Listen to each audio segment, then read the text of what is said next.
We looked at this example where there was this class of 40 people, and initially everybody in the class has decided that they are going to sit in the library and complete that assignment which is pending on Wednesday.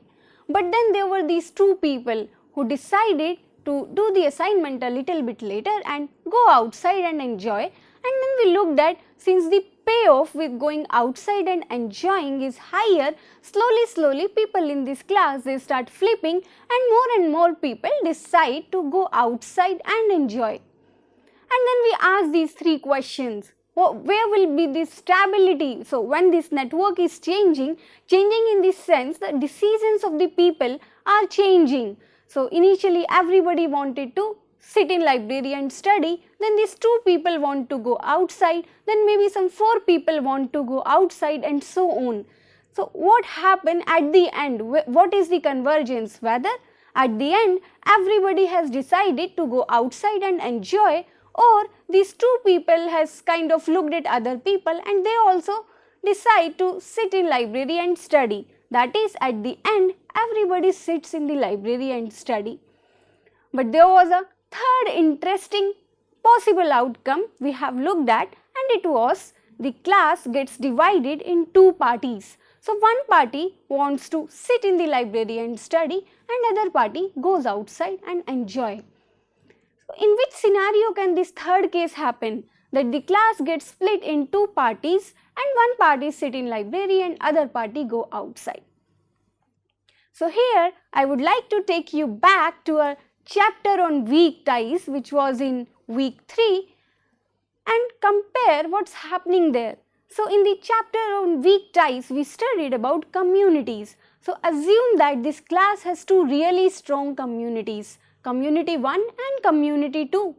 And this was in community 1 that these two people decided that they are going to go outside and enjoy. Slowly people in this community start changing their decision, and slowly this entire community wants to go outside. But we still have this another community, let's say C2, where everybody still wants to be in library and study, and then there is this weak tie between these two communities.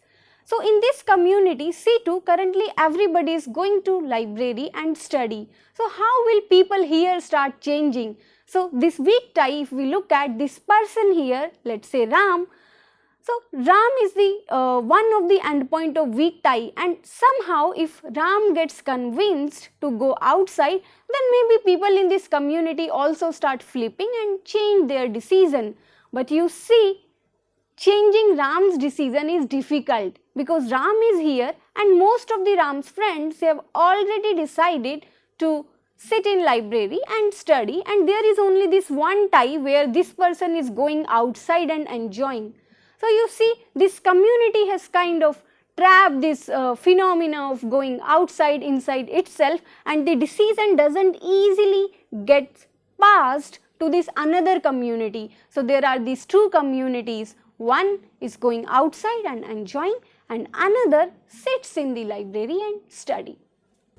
So till now we have looked at this example where there were two actions each person can take, going to library or going outside, and the same phenomena repeats itself when it is about something else. So let's say it's about the adoption of two softwares. There is this college, let's say, where everybody is using an operating system, say Windows, and then an altogether new operating system, very nice operating system with new features come in the market, and then a few people adopt it, and then people start flipping and changing to this new software.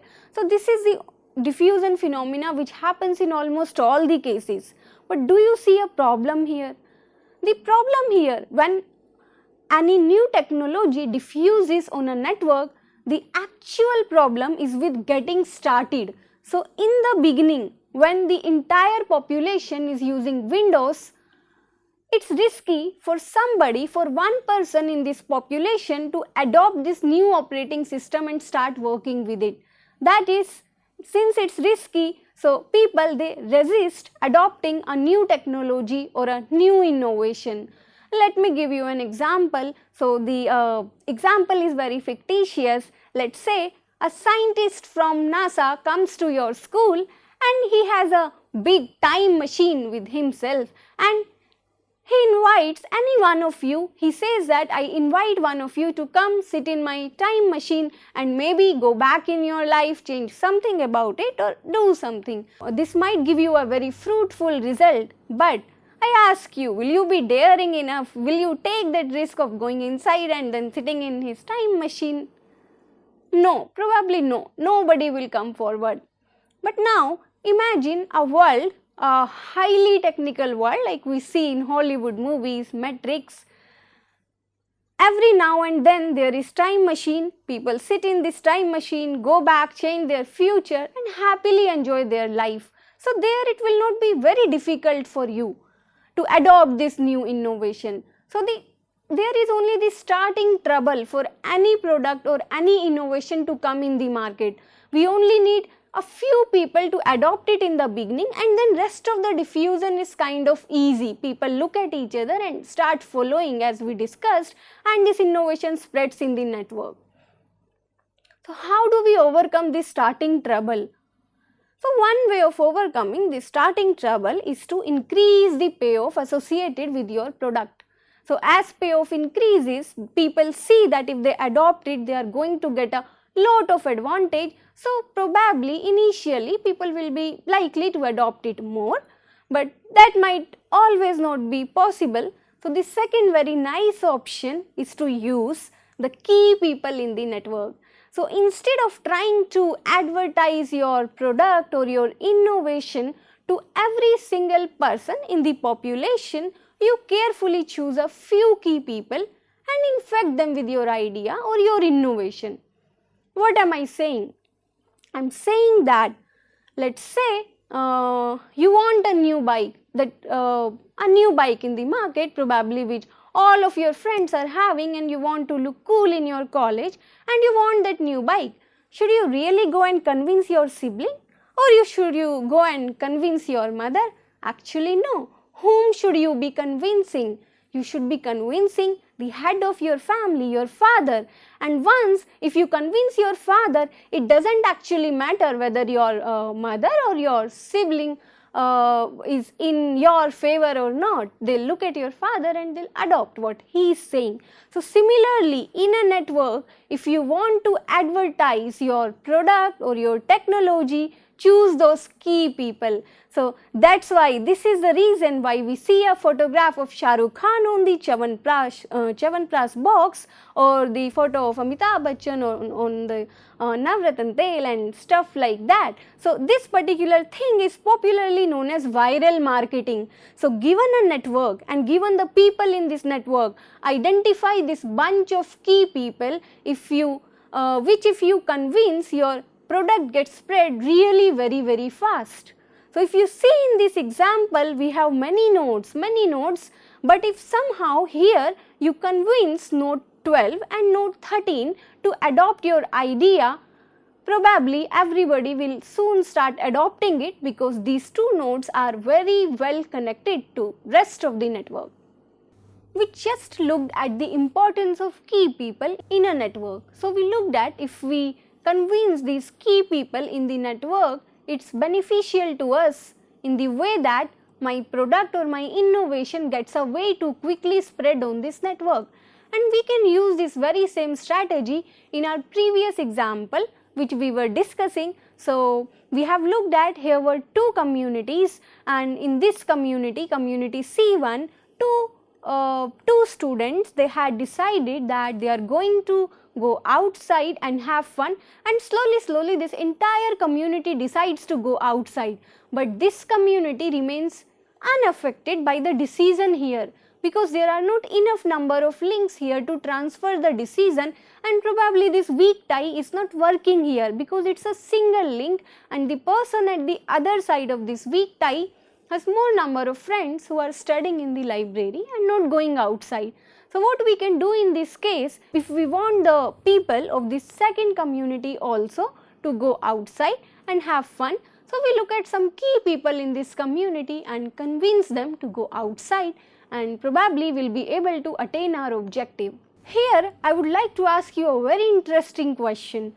do you think that when this big social network is divided into many communities and something is spreading on this network, some product, some idea, some information is spreading on this network, does the density of a community, so here we have a community, do the density of this community has anything to do with whether this idea will spread on this community or not? What is the density of a community, you will be wondering. So density of community is mainly tells you how well connected this community is. Mathematically speaking, it is the ratio of the number of edges which exist in this community divided by total possible number of edges in this community. For example, let us say there is a bunch of 5 people and they are forming a community.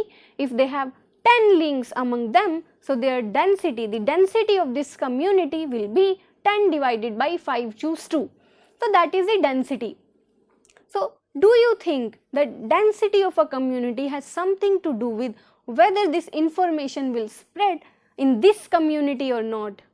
So I will again make this question a little bit clear. Here is this community and it is having some density, and here is this entire network. Some information is spreading on this entire network and is trying to enter into this community. So does the density of this community has something to do here, whether this information will be able to come inside and infect these people, or it has nothing to do with this? So to help you answer this question, I'll revise a small story most of you would be knowing. So there was this king who was about to die, and he had a big kingdom which needs to be looked after when he dies, and he had these 3 sons who always used to fight each other, and he wanted to teach them a lesson. So when he was dying, he was on the deathbed, he asked his sons to come with a bundle of sticks, wood sticks, and then they come with a bundle of wood sticks, and he gave 1 wood stick to each of them and asks them to break it. So first person tries breaking the wood stick, it easily gets broken.